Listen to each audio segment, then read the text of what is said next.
In the 1870s, Charles and Louise Monnier were a bourgeoisie family living in western France in a city called Poitiers with their two children, Marcel and Blanche. Bourgeoisie means upper class or of a higher status. Anymore, you would shorten that down to bougie. You know, your friend gets something really fancy and look at you all bougie.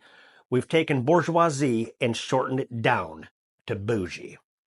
Now, Charles, a wealthy man, didn't like flaunting his wealth, but his wife Louise absolutely did.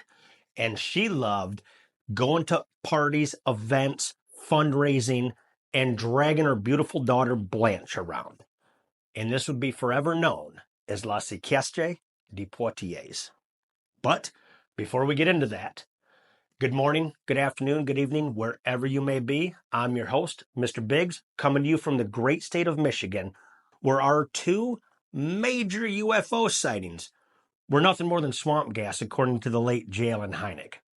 I'm here to bring you true, scary, mysterious, and sometimes the most outrageous stories ever heard on the World Wide Web. Let's get into it.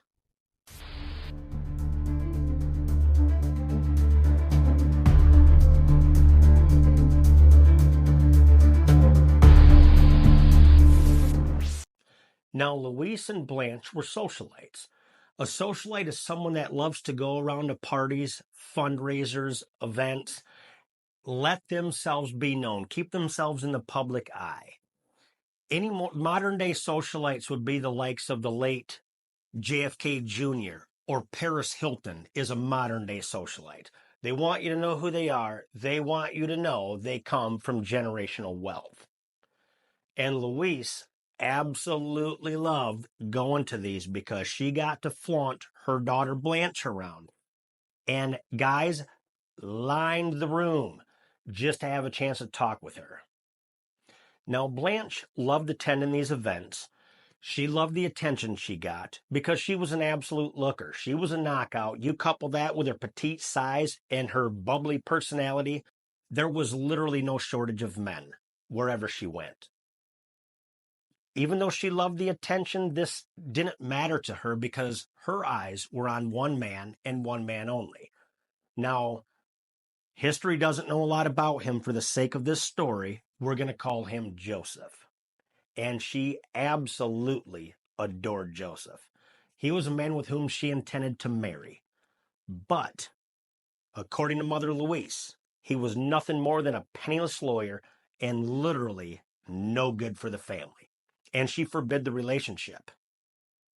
Now, while Louise does everything she can to keep Blanche and Joseph away from each other, they tried to sneak out and see each other whenever they could. Now, this is way before social media. They didn't have telephones at the time, so it was incredibly difficult for these two to have a relationship. Now, Louise would refer to him as a penniless lawyer, and while lawyers in the 1870s made a decent living, there was nothing compared to like today.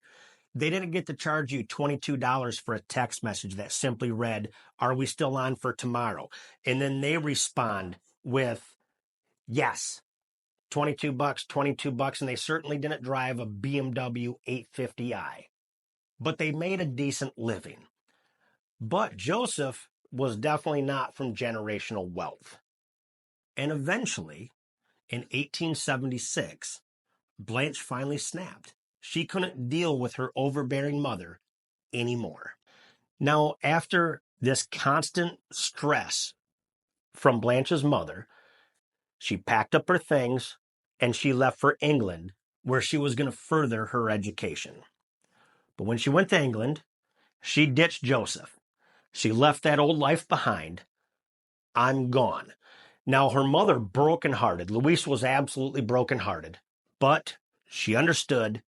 Joseph, on the other hand, he was beside himself. I mean, this is the woman that he was going to marry. Blanche talked to him about marriage all the time. The life that they had together, while strained because of mother, they managed. And so Joseph was absolutely beside himself. He was devastated. This is well before social media days. When ex disappeared, they were gone forever. He had no way to get a hold of her.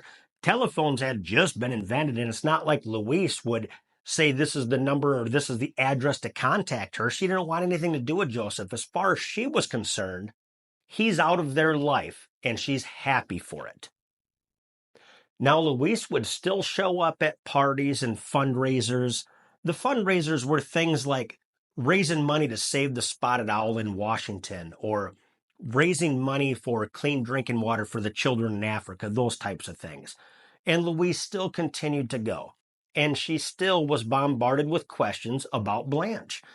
And she's like, oh, her education's going good. She's really loving it in England.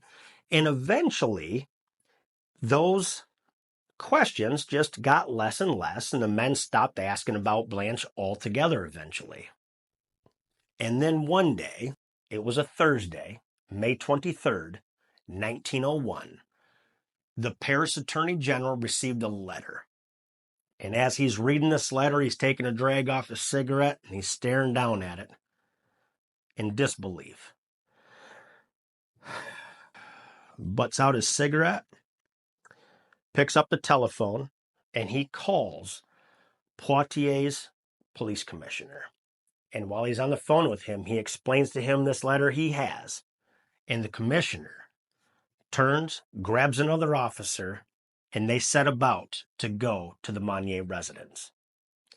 And around 5 p.m., the police commissioner and the officer arrived at the Monnier residence, and they met Marcel, the brother, in the garden.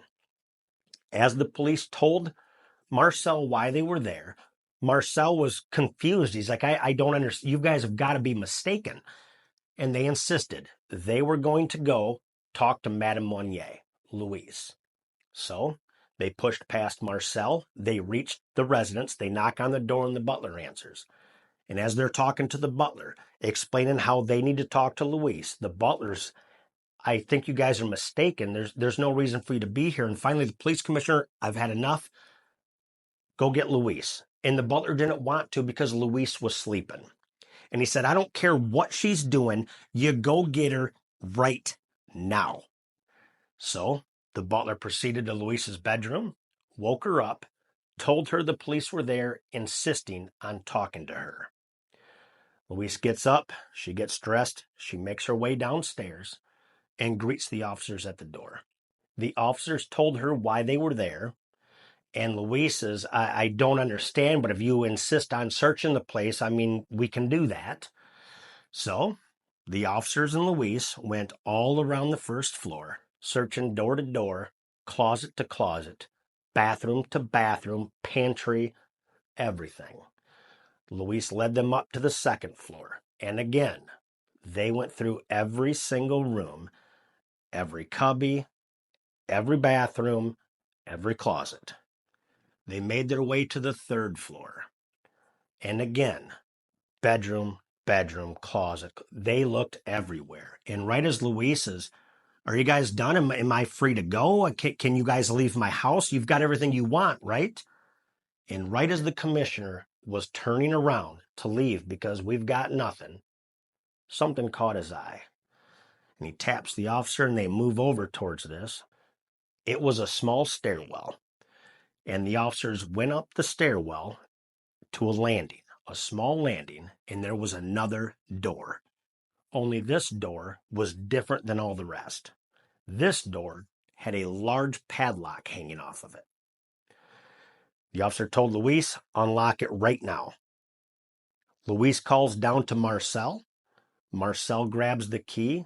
He makes his way upstairs, unlocks the padlock, pulls the padlock off the hasp, steps back away from the door.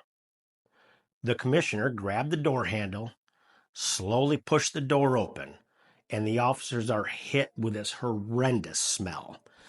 They cover their noses, and they make their way into this room.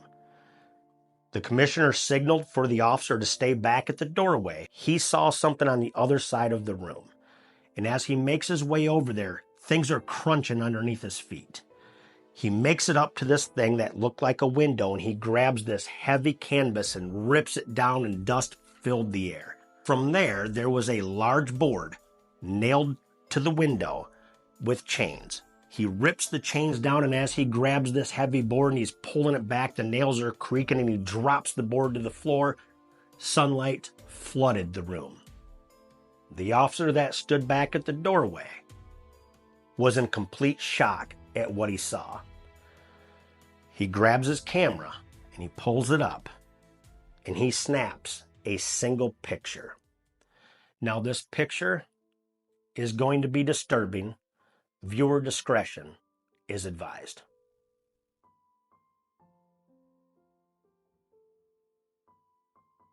This is a woman's reaction to seeing sunlight for the first time in 25 years.